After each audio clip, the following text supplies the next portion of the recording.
చూస్తున్నారు కదా, నేను కొత్తగా అల్లం సాగు, ఎల్లిపాయల సాగు చేద్దామని చెప్పేసి డిసైడ్ అయినా. కొంచెం బొప్పాయి తోటలో అల్లం సాగు మరియు ఎల్లిపాయ సాగు చేద్దాం అని చెప్పేసి 2 acres 4 acres పెడదాం అని చెప్పేసి టెస్టింగ్ పర్పస్.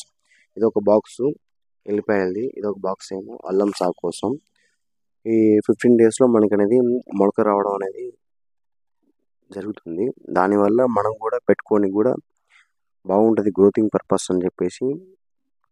డైరెక్ట్ ఇలా వేయడం కంటే మనకి ఇలా ట్రైలర్లో పెట్టేసి మొలకల్ని పెట్టడం వల్ల చాలా బోదలకి చాలా దగ్గర పాటుగా గెలుపు లెక్క వచ్చేసి ఎక్కువ దిగుబడి రావాలని చెప్పేసి ఇలా ప్లానింగ్ చేస్తున్నాను. డైరెక్ట్ కూడా మనం పెట్టుకోవచ్చు, కానీ ఇదైతే మీకు కూడా తెలుస్తుంది కదా. ఈ వీడియో పూర్తిగా చూస్తే మీకు కూడా అర్థమవుతుంది ఫ్రెండ్స్.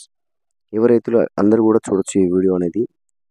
ఎందుకంటే మనకి చాలామంది భయపడతారు, అల్లం సాగు ఎల్లిపాయ సాగు ఇది మన తెలంగాణ డిస్టిక్లో పండిద్దా లేదా అని చెప్పేసి.